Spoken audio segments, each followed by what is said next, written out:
Welcome to the Love of the Star podcast. I am Bobby Belt, Dallas Cowboys insider for 105.3 The Fan in Dallas, your radio flagship home of the Dallas Cowboys. Joined as always by former Super Bowl winning NFL scout Bryan. He is now the co-host of the G-Bag Nation, 2 to 7 p.m. Central, Monday through Friday on 105.3 The Fan.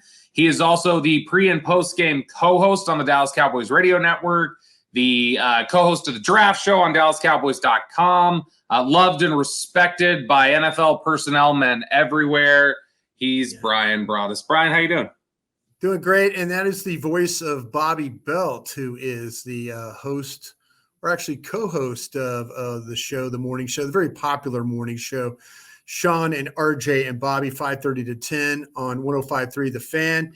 He is also the Cowboys insider for 105.3 The Fan. He is also a co-host for the Draft Show, and he is the very capable creator of the Love of the Star podcast. So, Robbie, I am doing great.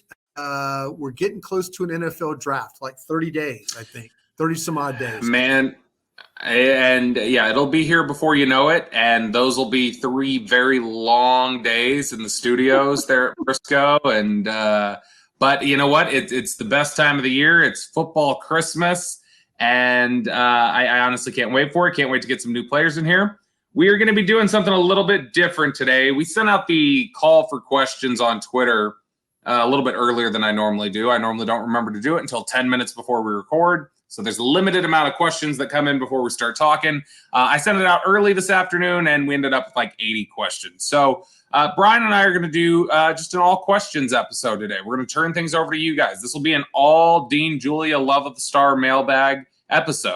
And so we're just going to run through these. I'm going to kind of go down the list and just work through some of these. And Bryan and I will tackle these as best we can with you guys here over the next 45 minutes or so.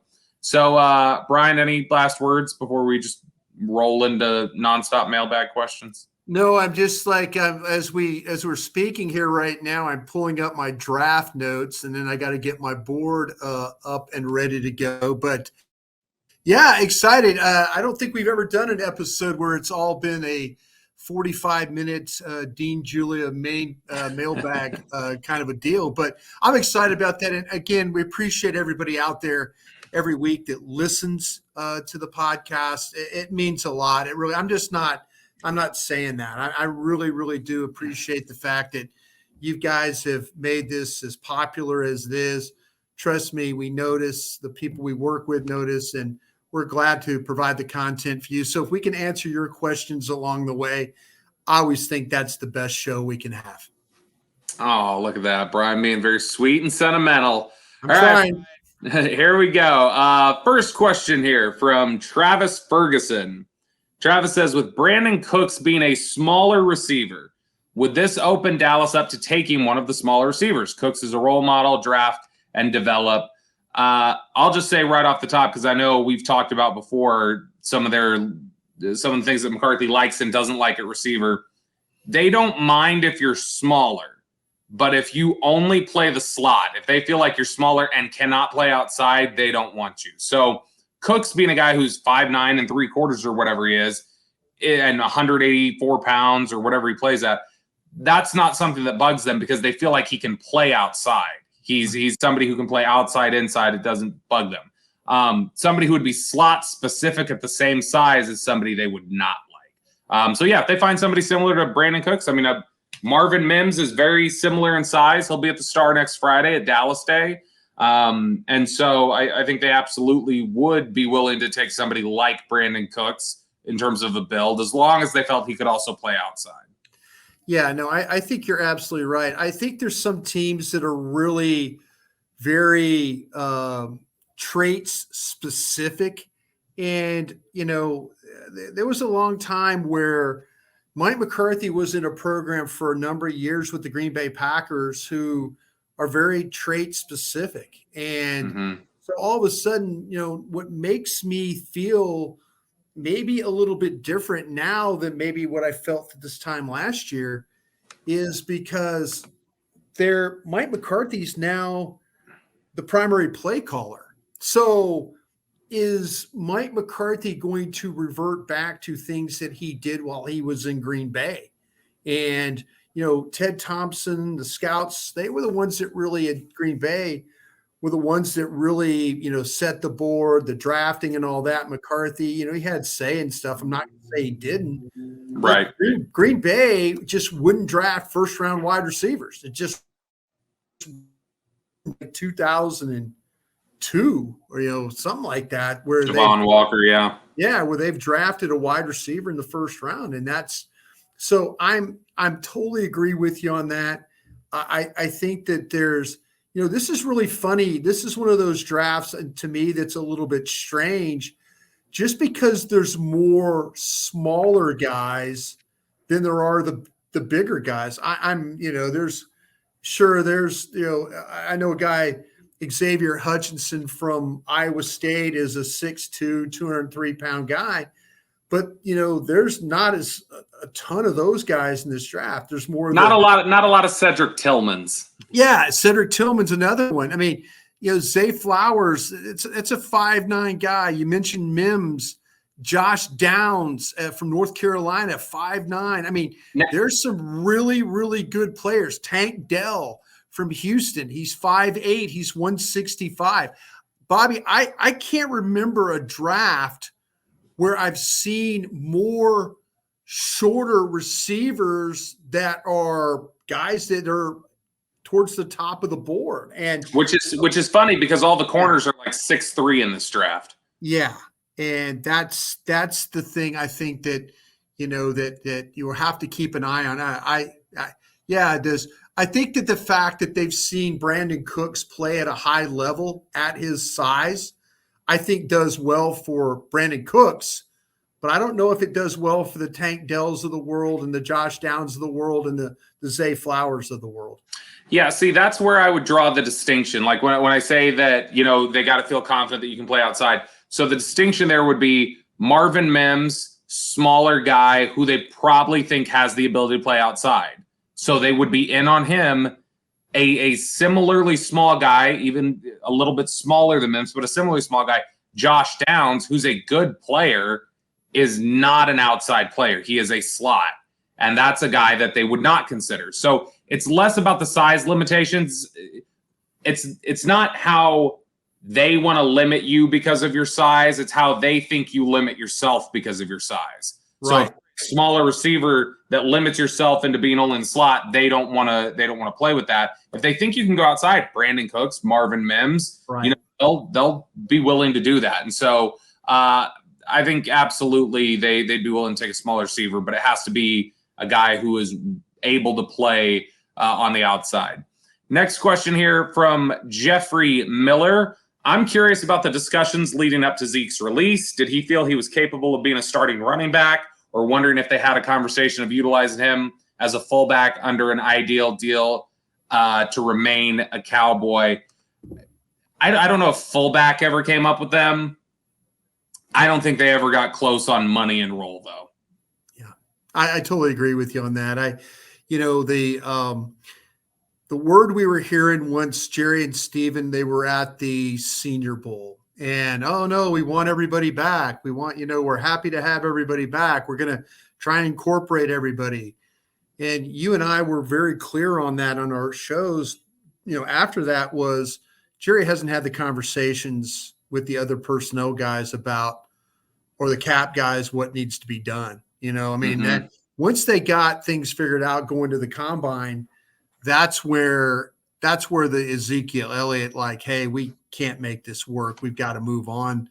That's where that all came to a head. So I honestly don't feel like that there were any conversations, and I'm sure somebody will listen to this podcast over at the Cowboys and send me a text message and say, no, we had conversations, but I really don't. I think they had a plan. Once Jerry, Steven, everybody got back together, those meetings before they went to the combine, I think that they made the determination that they were just going to move on. I don't think there were any other conversations other than thank you very much for all you've done, and we're going to move on.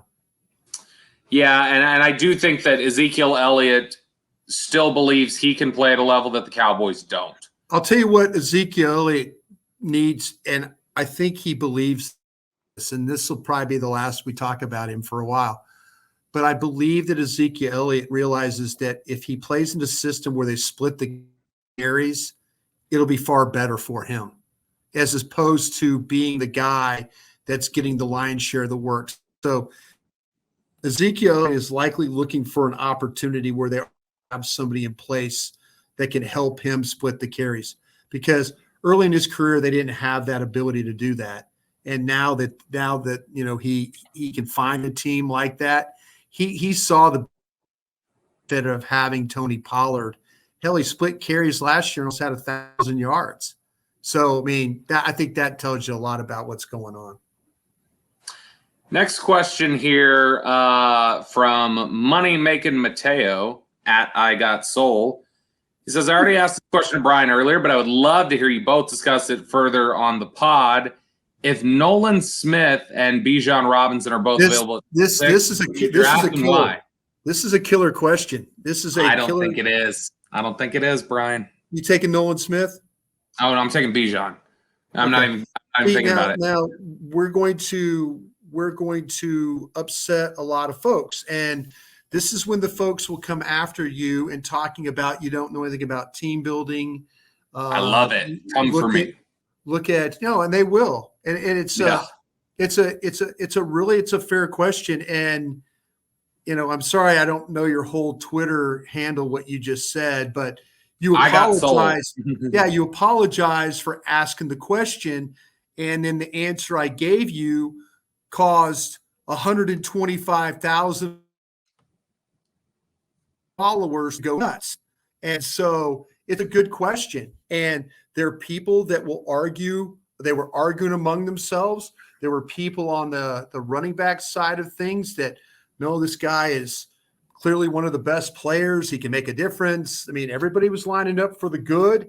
And then you've got the people that are saying, hey, listen, dumbass, if you pick that running back, you're setting yourself back, team building, the second contract and all that.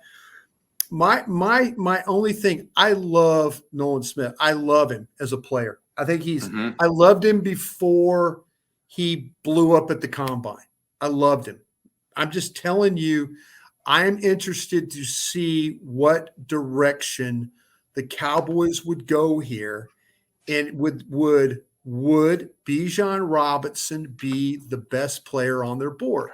Because they've shown that. They've shown that ability to take whatever the highest rated player is on their board. And Bijan Robinson would clearly help this team.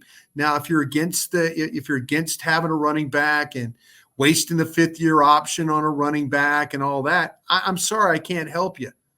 But I understand why people are dug in, and I gave my answer. My answer was I would like to see them. I think that Bijan Robinson would be the best player on their board.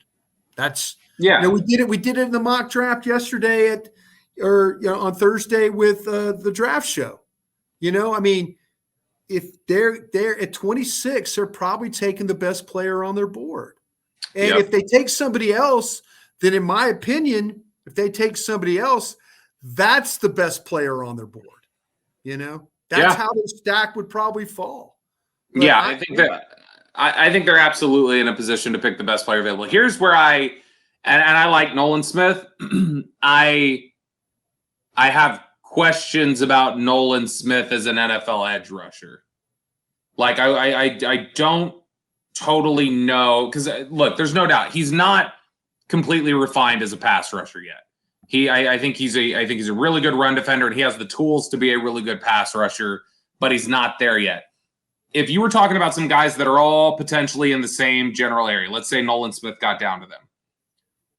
Bryan, do you think a tiebreaker for the Cowboys, saying, hey, you guys are all kind of in the same area for us here, Nolan Smith, maybe BJ Ojulari, Will McDonald, we're talking about 6'2", 32-inch arm Nolan Smith versus Will McDonald, who's 6'4", and the arm length is almost 35, and BJ Ojulari, who's 6'2", but has 34 and a quarter. Like, I just feel like the Cowboys, I don't know that Nolan Smith would necessarily be even if it was just Bijan and Nolan, even if you took Bijan out of the equation, I don't know that there are not other edge rushers around there that they would feel like this fits more what we'd want. We feel like Nolan's a bit of a tweener. Well, I'll say this.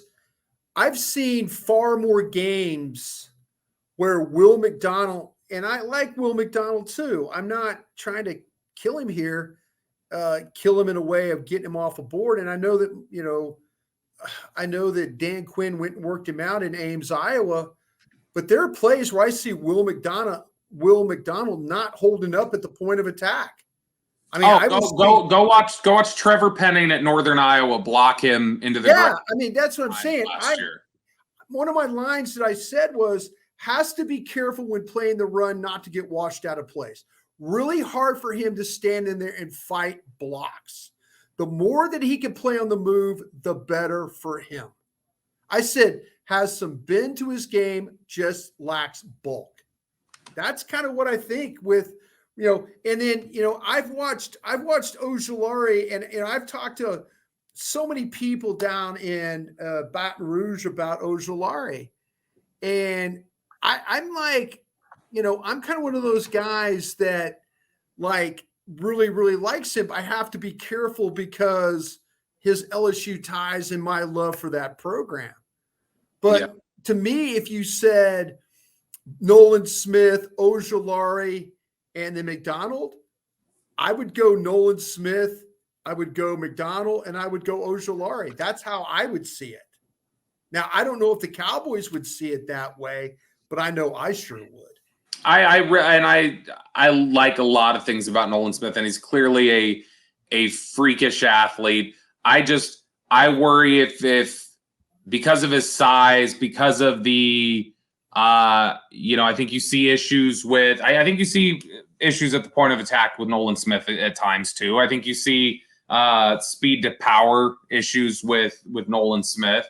I just wonder if his future maybe ends up being more the linebacker that Anthony Barr ended up being. See, that's the thing when you start to talk about, you watch him play linebacker or drop and all that stuff, man, that ain't his cup of tea. That just ain't. Well, what about a Devin White then? A linebacker who rushes a lot. Yeah, I just kind of feel like though that I'm just going to keep him at end and try and work with that, try and get him a little bit strong.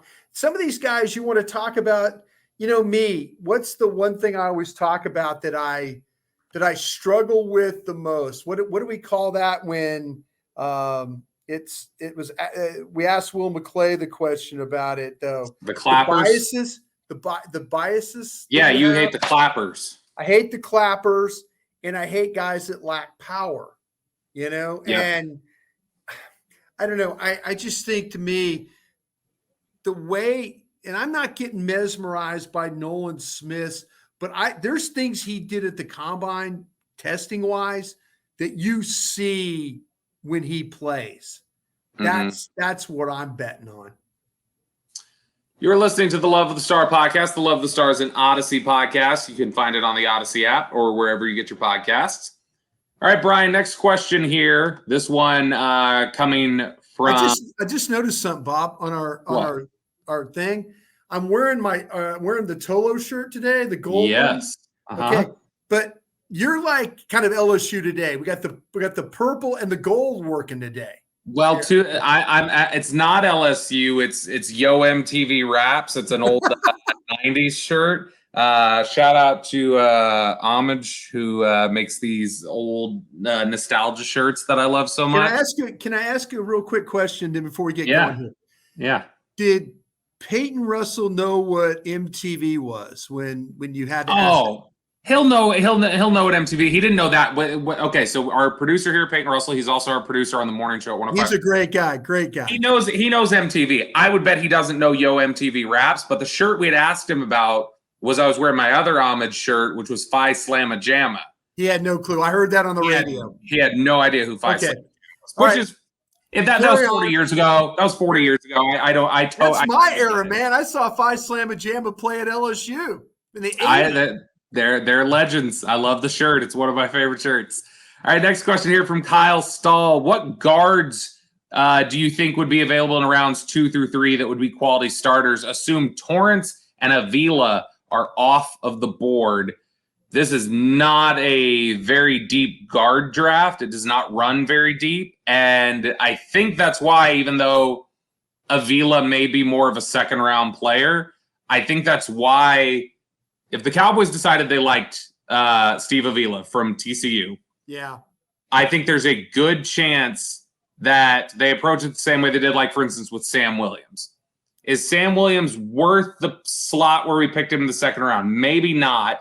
But we either have to pick between picking him a little early or not getting him at the next pick because we're in a purgatory spot where he'll probably go. Cowboys would probably look at Avila the same way. Is Avila the 26th best player in the draft? Probably not. But he may be 34 or 35, and so he'll get snatched up before we get a chance in the second round. So you'd either have to trade back or take him at 26. So that's that thought. In terms of second and third round guards, Andrew Voorhees from USC. I mean, you could be looking at Jordan McFadden from Clemson. Bryan, any targets for you? Yeah, I kind of feel like that, and I'm sorry, but it's an LSU guy that have like in that third, fourth round area. Bradford. Yeah, and it's Steve Avila is 6'4", 332 pounds. Anthony Bradford from LSU, 6'4", 332 pounds. You know, this guy is a massive, massive guard. And, I mean, he's got the quickness. He could pull. He could get one block to the next. I mean, he single blocks, double teams. There's a lot of guys that this is a guy that people haven't talked about a bunch. But when you start to talk to the scouts around college football, Bradford is a guy that they bring him up a lot. And so, you know, I just felt like they maybe need a little bit better finish, but man, the quickness he has for a big man, I mean, he could be a starter. Your team that's like a gap or a power team. This guy's got that kind of size, that strength to him. So, I mean, you know, LSU, they ran the ball behind him, you know, with some effectiveness there. And I think he'll surprise you with his athletic ability when you watch him play. So Anthony Bradford from LSU. Where do you have the North Dakota State? And I always mess up his name. I do too. It's Cody. Is it Mock or I can't remember. I always mess it up, but I do too. I haven't figured it out yet. I need to listen to that closely. I don't think it's not Mock. It's something else. But anyway, people understand this. Malk or Mock. I've heard it. Malk. It might be Malk. Is Malk? Yeah. But anyway, him. I know some people like Emil Ekiyor from Alabama. He was the starter at right guard for the Crimson Tide, and you know he's like a 6'3", 314-pound guy. I don't know if he moves as well as the other guys that we're talking about here. Yeah, I think that's fair. I kind of referenced him there a little bit, and I don't know how you feel about him if you've gotten a chance to watch him. Have you gotten a chance to watch Jordan McFadden yet from Clemson? I do, and have like Bradford, Ekiyor, and McFadden. Those are all guys that I had there like in the third round. McFadden, that's a guy that was a tackle. He was a tackle at Clemson, and so he's kind of projected into playing guard. Let me pull up my notes I got on him. But yeah, he's a guy that I kind of feel like that could be that that you would have to maybe make a little bit of a conversion on right there to kind of I think he's a guard. He's a guard at the next level. Like I think that's where he's going to play. Yeah. I think he's good. Voorhees from USC. I don't dislike Voorhees as a player. Well, can I circle back? Can I circle back about McFadden here? Yeah. The thing about Jordan McFadden from Clemson, and I'm just reading my notes. This guy's 6'2" and he's 303 pounds. Mm-hmm. And what I'm in notes say he was a starter at left tackle with Clemson. I think you're going to have to project him inside. It's very rare you see him put a hand on the ground. Everything is done from a 2-point stance. So it's like good pass set, and then he will, he'll struggle to stay a little bit upright and balanced. So I kind of felt the longer that he had the block, the tougher it was to complete, because he's a shorter guy, and I've seen North Carolina State, Florida State, I've seen guys grab him and jerk him forwards, and he doesn't have that length to kind of keep those guys off him. So I think he's a good player, but I just think he's shorter and not an ideal height for what you'd want playing that position. Now, Voorhees, a guy who will project as a guard at the next level as well from USC. He's 6'6", but he comes in with 32-inch arms. The only problem with Voorhees, and I think there are aspects to like about him, and I think he's a really solid player. I don't totally know how he's going to hold up with some of the power on the interior. Right. I think he'll give up some push. And I think that for being his size and a lower, he's 6'6", 310. I wish I saw better foot quickness, footwork, especially getting to the second level on some of those linebackers and things like that. I don't think you always see that. And in today's NFL, that's the problem with a lot of these guards we're talking about here, Brian. In today's NFL, the guards got to get up to the second level. They need to get there, and they need to pick off those linebackers. And that's what's the problem with Torrance and some of these other guards that we've talked about in terms of, I don't know how easily they're going to be able to get up to that second level and be that athlete. I think the Cowboys think Avila could. I think while he's not like a superb athlete, I think the Cowboys think he's got enough there that he'd be able to move effectively. Yeah, I agree with you on that. I do. Next question here. Let's go with John.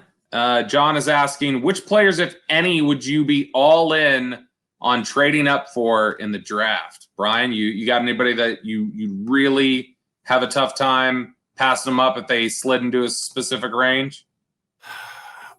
You know what? I'm kind of into that point right now where I'm just more willing to sit there and let it happen. So it's a terrible thing to say, but because I'm looking at my board, and would one of these corners interest you at all? Like, what I kind of feel like in a mock draft we did yesterday on DallasCowboys.com, Witherspoon, the corner from Illinois, got close to you, and I wonder if you would consider that. I think that one of the corners, would you trade Smith and Jigba? Seems like a guy that's going to go. I'm not going up for any of these receivers. And that's what I'm saying. I'm having a really hard time. Let me suggest a name to you that we wouldn't. I don't think you'd be thinking about in this exercise, but I'm just curious because maybe stranger things have happened. What if you get to pick 12, 13, get around that territory? What if Tyree Wilson still hasn't gone? Well, he's my number one defensive end because edge. I have him over Will Anderson. I have Wilson, Anderson, and Murphy as my top three. Would it interest you to know that with a limit of only 45, then would it interest you to know that the Cowboys did use one of their formals at the Combine on Tyree Wilson? Yeah. He gets to 12 to 13. Maybe. Well, he fits. He fits in my. I wasn't thinking that he was going to be there, Bobby, but I don't think he will either. But he's got. I think if one of these guys slide, okay. Let me tell you who I think are slider guys. I think Johnston from TCU could be a slider. Yep.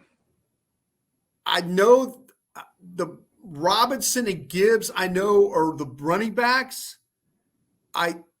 Robinson could be a slider just because of the position, right? I think Jamir Gibbs is absolutely at your pick at 26. There's no question. I think he's there. I think Robinson's the one that it's probably not, but not impossible. See, that's what I'm saying, though. I think if there's going to be a slider, it could be one of these wide receivers, it could be the running back, and it could be one of these corners.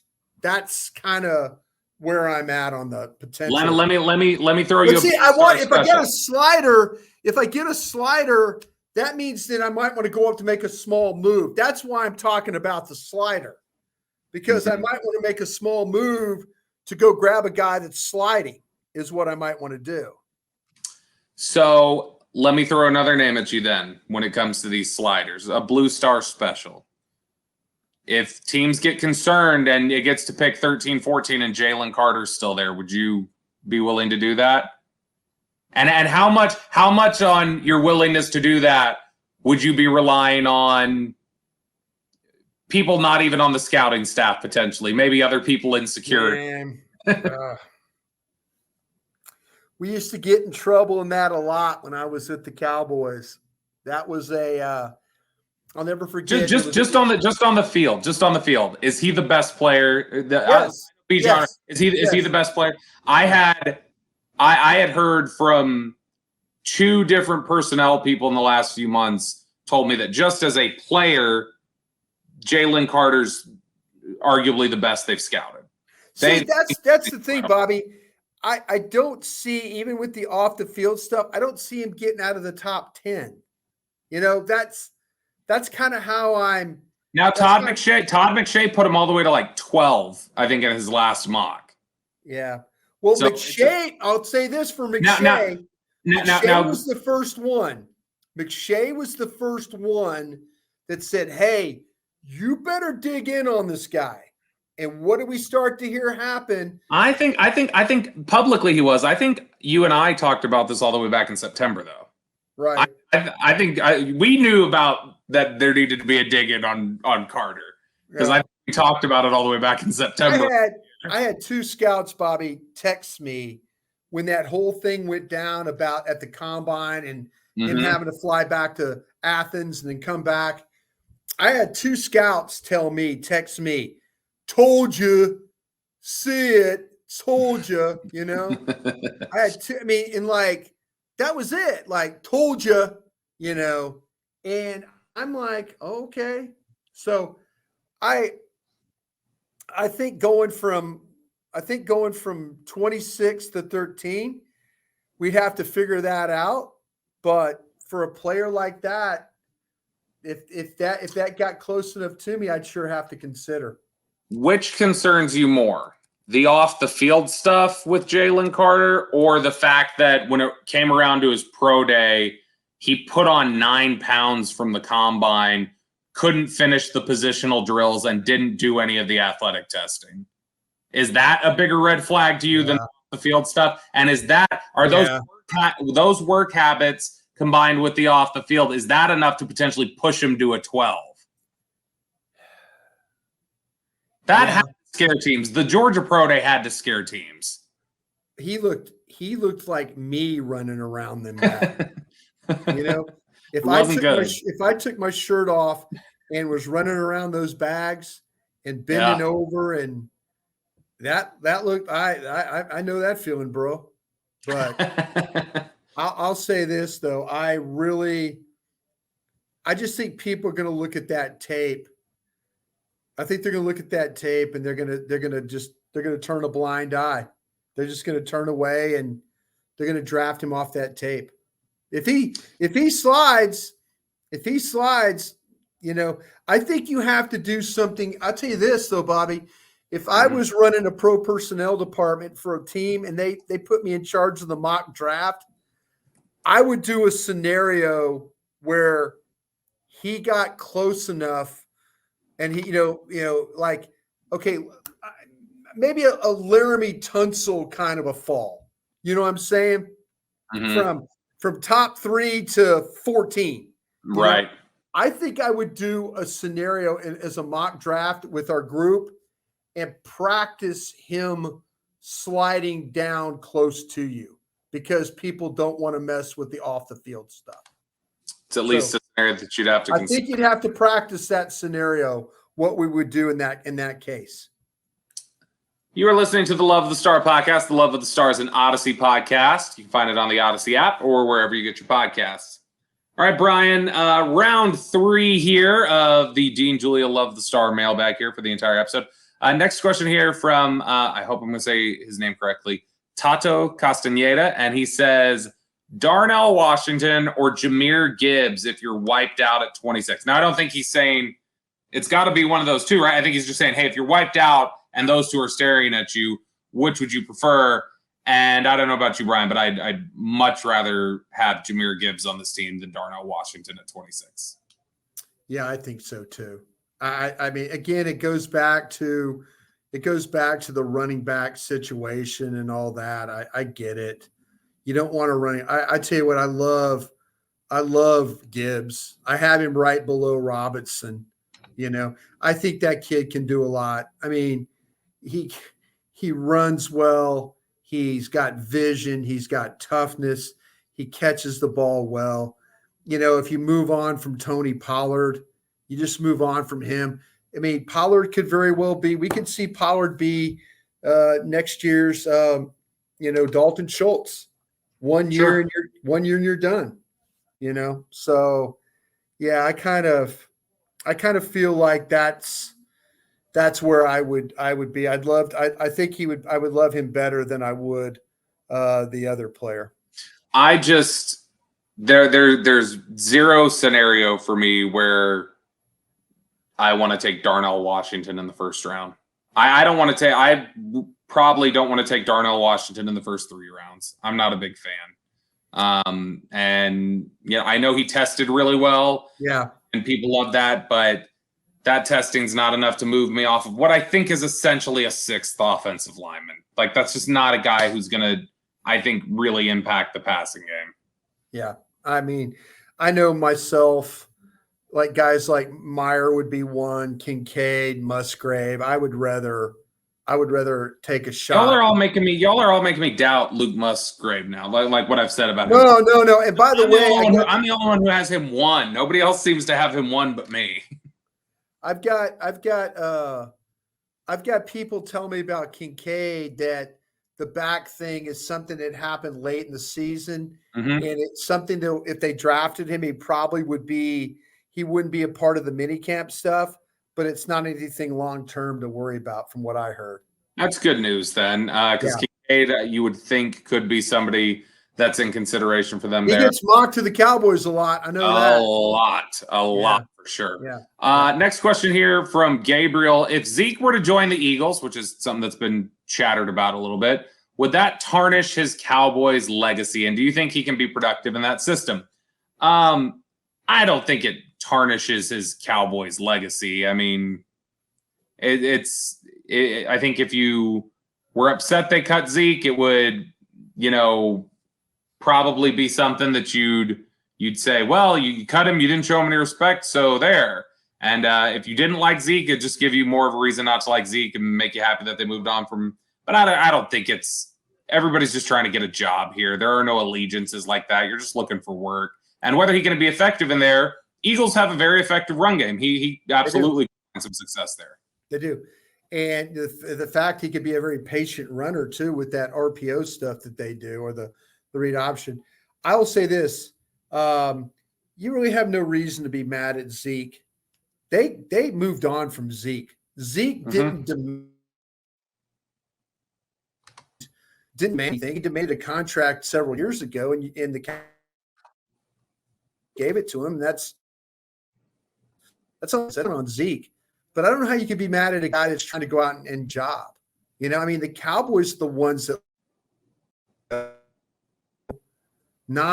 he didn't make any grades or anything like that to get cut. So and he ends up with the Eagles. I don't know how you could be mad at this guy. I really, really don't. No, I mean, if anything, if you want to point to I don't know how you could be mad.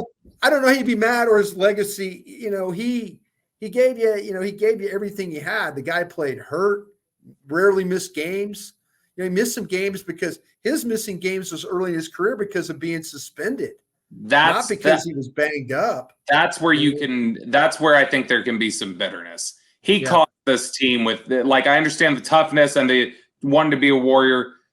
Man, he hurt this team the last 2 years just not coming off the field to rest and to let himself get better because he didn't want to come off the field. There was a pride issue there. And so that is the thing that I think hurt them more than anything. But it was all in the name of, good intentions and things like that. So, I mean, how mad can you be at that? Question here from Trevor Maloney. How many guards and defensive tackles are worth a first-round pick? So, Bryan, I guess we can just go by your grades. How many guards and defensive tackles do you have with a first-round grade? Guards is Soronsky from Northwestern and Carter from Georgia on the defensive tackles. That's it? No others for you? No others. Nope. Why? You're a fan of Kalijah Cansey, right? Why is he? I do. I got Cansey and Breesy and in the second round though, is what I've got. So my guards in the second round are Torrance, Avila, and then our North Dakota State kid in the second. And then second round tackles, I've got Benton, Mozzie Smith, and Ika. Is that my guy from? Is that we say it from? Siaki Ika, yeah. Ika from Baylor as the one techniques, Breesy and Cansey as the threes, with Carter as a 3 technique or under tackle as the only first round grade that I got. Did you find with Breesy, just really quickly, because he was at one point like the number 1 recruit in the country, I think years ago. Did you find that for such a big guy and a guy who's such a stout looking player, did you feel like he was on the ground more than he should be? Sure. Yeah. There's some balance issues there. No question. There's some balance issues. I looked at it and I feel like the production should have been a lot more than it ended up being first career. It's always a concern when you get these high recruit guys who then the production doesn't meet it, and you see like oddities on the tape where it's like a guy that big shouldn't be on the ground as much as he is. Right. And so Breesy scares me a little bit. I mean, I think the traits are really impressive, but it's kind of troubling to me. All right, last question here, and we got this one a lot in some form or fashion. What's going on at kicker? What are the Cowboys going to do at kicker? Should they draft a kicker? Should they sign Robbie Gould? Whatever. I think the Cowboys' plan at kicker will be the same plan that they've gone with most of the time over the last 20 years, which is they'll just bring in a bunch of people to try out. They'll pick one of the street guys, and that'll just be their guy until next year when they do it all over again. Yeah, I've seen some people kind of throw around some ideas about, and this is so funny. When I worked for the Cowboys, we had a guy named Steve Hoffman. Mm-hmm. And Hoffman could go to like Walmart or Lowe's or Home Depot, and he could get 10 guys. He could get 10 guys to work out, and then one of them would be like a Pro Bowl kicker, Yeah. But I honestly, I wouldn't be surprised. If. And Bones Fossil is going to work out some guys. We saw a trade today. Did Carolina send their kicker to San Francisco? Because they're not going to sign Robbie Gould back, is from what I understand. They traded Zane Gonzalez. Okay.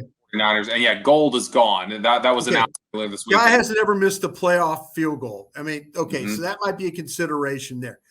But there's a guy, the kicker at Michigan is a guy named Jake Moody. And Jake Moody has made some big kicks in his career. And Jake Moody kicks in the Big Ten, so he's kicked in all weather conditions and had success.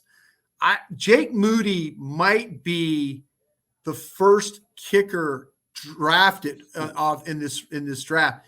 And I'm going to say it's probably going to happen in the 5th round. Could the Cowboys get in on that? Would they use a 5th round pick on a kicker? We'll see how much sway that Bones Fossil has if they pull.